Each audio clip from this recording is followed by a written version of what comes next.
Thank you, Mr. Speaker. On his first day in office, President Biden turned his attention to a campaign promise that he made in May of 2020, and he canceled the Keystone XL pipeline. Since then, President Biden has continued his campaign against the energy resources that are underneath the feet of my constituents. He has created more red tape regulations. He has canceled new permits. And he has imposed a ban on the shipment of liquefied natural gas. All of these efforts are a coordinated part to appease President Biden's far-left base, all at the expense of American energy prices.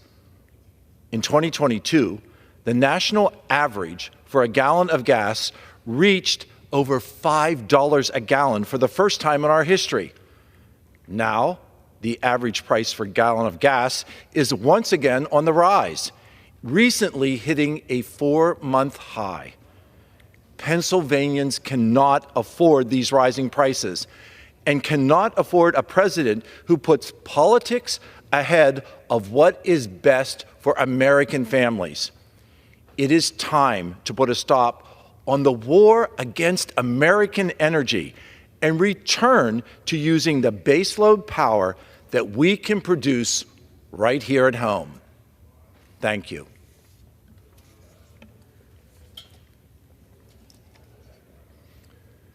Mr. Speaker, last week, President Biden offered a budget that fails to address the concerns of the American people. Instead of working to secure our border, get a handle on inflation, and grow our economy, this budget proposed offers handouts to the far left. It grows bureaucracy, and it wastes taxpayers' dollars. Instead of working to cut spending, this bill would include a $4.9 trillion in new taxes and spend $86 trillion over the next 10 years. And worst of all, this budget fails to secure our border. Instead of directing funds towards border security, President Biden has allocated $4 billion in Homeland Security budget for Green New Deal climate initiatives. The climate that he should be addressing is the poorest open border that brings drugs and crime into our country.